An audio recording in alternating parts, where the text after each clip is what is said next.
नमस्कार, आप सभी का बहुत बहुत स्वागत है आपके अपने YouTube प्लेटफॉर्म टॉपर्स नेक्स्ट पर। आपकी हरियाणा में भर्ती निकली है स्टाफ सिलेक्शन कमीशन के द्वारा 2026 की रिक्रूटमेंट। क्या वैकेंसीज की फॉर्मेलिटीज होंगी और कब परीक्षा का आयोजन होगा, क्या गलतियां आपको नहीं करनी है और क्या बहुत ही मोस्ट कंपलसरी है, वो सब कुछ हम डिटेल में समझेंगे।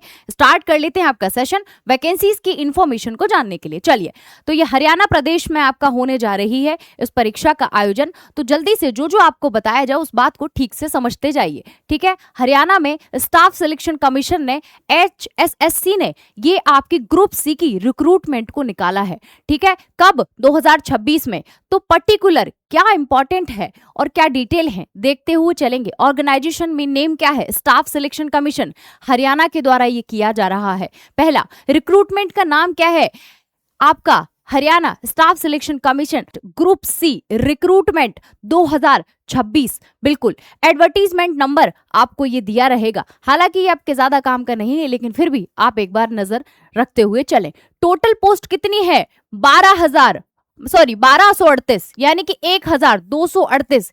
ये जो बड़ा नंबर है, आपको ये इतनी पोजीशंस यहाँ पे देखने मिल रही हैं। ये पोस्ट है। क्या है ये? पोस्ट है। इतनी पोस्ट में आपको सिर्फ एक सीट अपने लिए बुक करनी है, यानी कि आपको अपना सिलेक्शन ठीक से यहाँ पे लेना है। चलिए, नोटिफिकेशन स्टेटस रिलीज हो चुका है। ठीक है, रुका नहीं, रिलीज हो गया। एप्लीकेशन स्टार्ट डेट यानी कि आज से ही प्रारंभ हो चुकी है। कितना तारीख है आज? 24 जून। 24 जून से आपका नोटिफिकेशन का फॉर्म फिल अपडेट आप कर सकते हैं, यानी कि आप अपने प्रोसीजर को कृपया करके शुरू कर दें। ठीक है, लास्ट डेट कब है? 30 जून का। बहुत ज्यादा समय नहीं है, इन्होंने 24 से 30 जून के बीच का समय दिया है। लगभग आप मान के चलिए 6 दिन ही सिर्फ आपके पास है। तो फॉर्म को जल्दी से जल्दी भरने का प्रयास करें। ठीक है, आइए अब बढ़ते हैं और देखते हैं कि क्या मिनिमम एज इसकी रिक्वायरमेंट है। इन्होंने दिन तो कम दिए हैं, दिन के साथ साथ इन्होंने उम्र भी बड़ी कम दी है। ठीक है, मिनिमम एज कितनी होनी चाहिए? 18 से 21 के बीच में आपकी एज इस एग्जाम के लिए होनी ही चाहिए। दूसरा, मैक्सिमम एज क्या है? 25 to 27 ईयर्स। इनको मिनिमम टू मैक्सिमम हमने एज क्राइटेरिया देखा। Third thing is that age calculation date क्या है?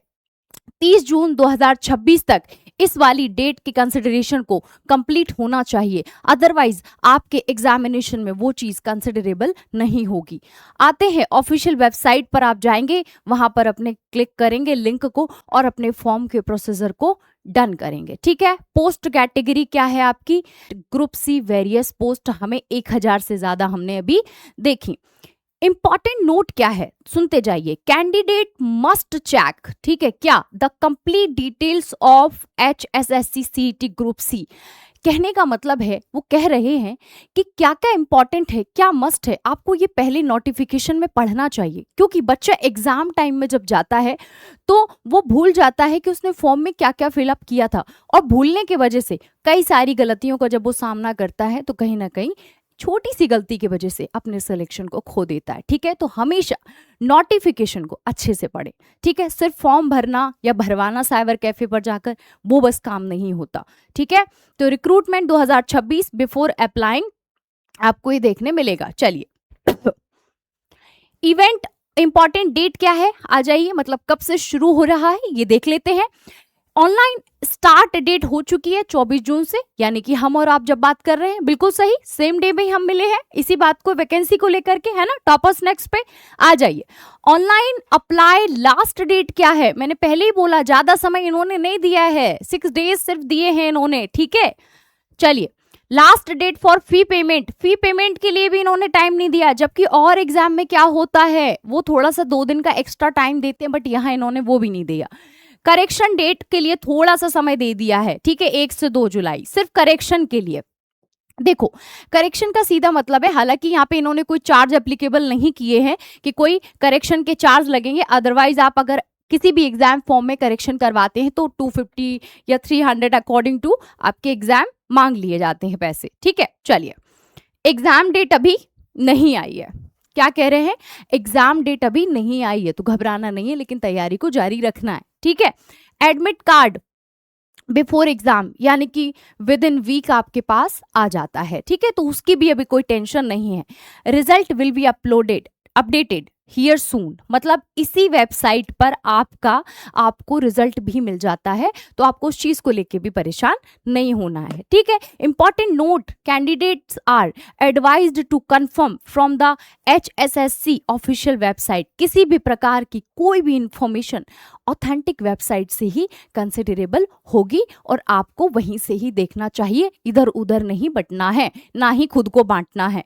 चलिए, उसके बाद एप्लीकेशन फीस क्या होगा भाई, कोई तो चार्ज लगेंगे। 6 दिन का ये जो परीक्षा का इन्होंने टाइम दिया है, ठीक है। देखो, विद ऐप PPP, ठीक है, और आधार। PPP क्या है, पहचान परिवार करके इन्होंने एक आइडेंटिफिकेशन है जो फैमिली की इंफॉर्मेशन देता है, ठीक है ना, परिवार पहचान पत्र। PPP का मतलब है परिवार पहचान पत्र और आधार। बट इसमें ये कह रहे हैं कि अगर आपके पास परिवार पहचान पत्र नहीं है, आधार नहीं है, तो कोई बात नहीं है, आप आराम से अपना फॉर्म भर सकते हैं, ठीक है। तो बिना टेंशन के आराम से फॉर्म भर लीजिए, ठीक है। आइए, तो फीस कितनी होगी फॉर जनरल मेल, ठीक है, कितना होगा other state. General mail other state का मतलब है कि दूसरे राज्य का अगर कोई व्यक्ति है तो उसके लिए क्या चार्जेस होंगे, 500। और अगर वो जनरल कैटेगरी का हरियाणा में ही रहते हैं तो भी उनके लिए 500। और SC और OBC और EWS और फिजिकली जो हैंडीकैप्ड है, लाइक डिसेबल हैं, उनके लिए क्या होगा, 250 रुपए, ठीक है। फॉर ESM ऑल फीमेल्स कितना होगा, 250 रुपए, ठीक है। फीमेल्स के लिए कितना देखने मिल रहा है, 250 ही सेम है, ठीक है। चलो, अब विदाउट ऐप आधार ये दोनों ही चीजें हो जाएंगी। अभी हम किसके लिए बात कर रहे थे, ये हमने कैटेगरीज देखी। अब विदाउट ऐप आधार और विद ऐप आधार, देखो दो फर्क पड़ रहे हैं यहाँ पे कि हमने इधर इस तरह बात की जिसमें हमें क्या मिल रहा था, आपको परिवार पहचान पत्र और एप्लीकेशन देना पड़ रहा था, आधार देना पड़ रहा था और ये अमाउंट था। लेकिन अगर आप यहाँ पे अपना आधार नहीं दोगे, परिवार पहचान पत्र नहीं दोगे, तो अमाउंट की जो आपका राशि है वो बढ़ जाएगा। यहाँ 500 लग रहा था, यहाँ कितना लग रहा है, यहाँ आपका 1000 लग रहा है। तो भैया अगर है आपके पास परिवार पहचान पत्र तो कृपया करके प्रोसीजर में लगा लें, ठीक है। ओके, आइए, और यहाँ पर क्या फर्क पड़ गया, 250 से 500 हो गया और फीमेल्स के लिए भी 500 हो गया। तो आधार होगा ही आपके पास, नहीं है तो अपना परिवार पहचान पत्र उसको बनवा लें, ठीक है। बस वो एक मेन फैक्टर है। अच्छा, पेमेंट ऑनलाइन आराम से हो जाएगी, ज्यादा परेशान नहीं होना है, पेमेंट आराम से हो जाएगी, ठीक है। चलो, you can make the payment using the following methods. क्या क्या, डेबिट कार्ड से हो सकता है, क्रेडिट कार्ड से, इंटरनेट बैंकिंग से, इमीडिएट जो आपकी प्रोसेस है पैसा ट्रांसफर करने की, और कैश कार्ड, मोबाइल वॉलेट, इन सब से आप पेमेंट कर सकते हैं, ठीक है।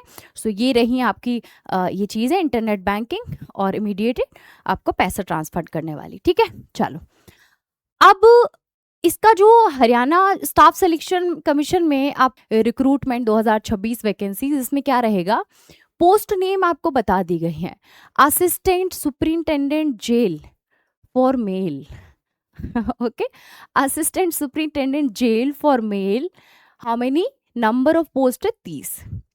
Assistant superintendent jail for female 3, कितना है, 3, बड़ी कम भर्ती है। वार्डर मेल के लिए और वार्डर फीमेल के लिए। वार्डर का मतलब अगर किसी को नहीं पता है तो बता दूं, वार्डर का मतलब होता है जेल का पहरेदार, चौकीदार, ठीक है। चलो, सो वार्डर आपको फीमेल में आपको वार्डर मेल देखने को मिलेंगे 1093 और फीमेल के लिए 112, ठीक है। एग्जाम का नेम होगा assistant superintendent jail and warder, ठीक है।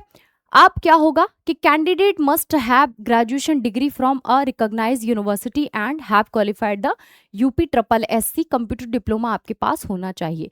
Preliminary eligibility test PET CET group C ये आपके पास होना चाहिए। Candidate must have pass 10+2 intermediate from a recognised board and qualified the UPSSC होना चाहिए, मतलब 10+2 होना चाहिए।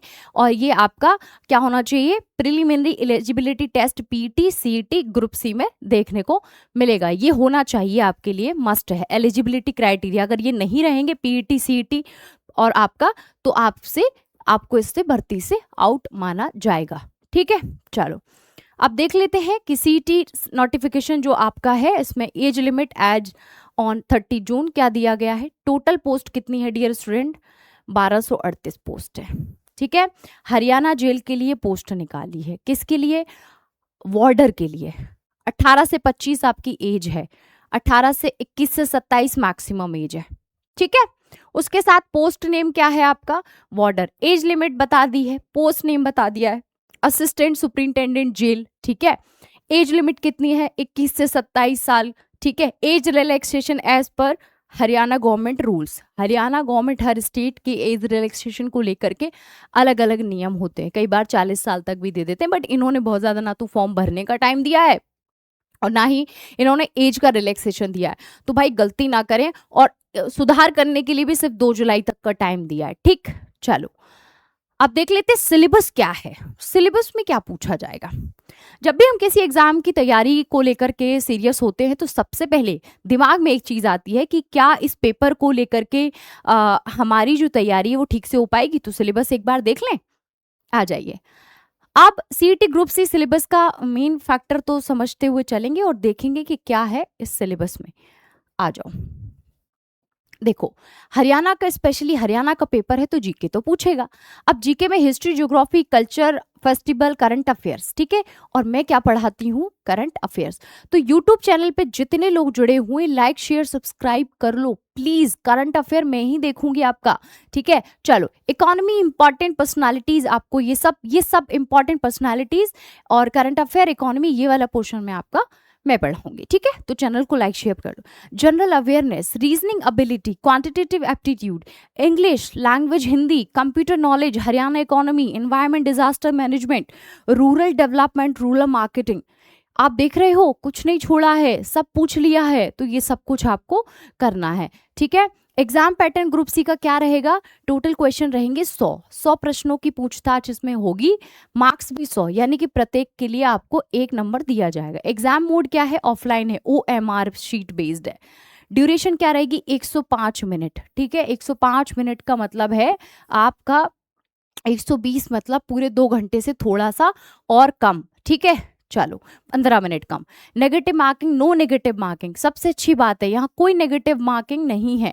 Unattempted question 1 mark deduction as per the notified pattern. Unattempted question क्यों, पैटर्न में क्या दिक्कत है, सब्जेक्ट वाइज वेटेज आपको क्या देखने मिला है वो भी देख लो एक बार, कि सब्जेक्ट ये रहे आपके।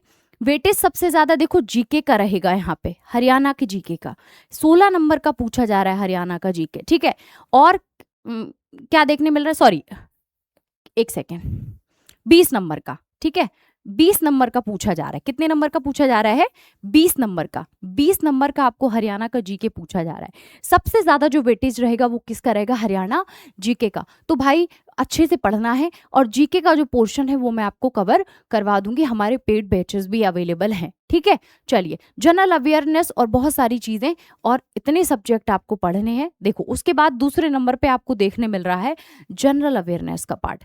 ठीक है, तो आपको जनरल अवेयरनेस में करंट अफेयर वगैरह सब कुछ आ जाएगा।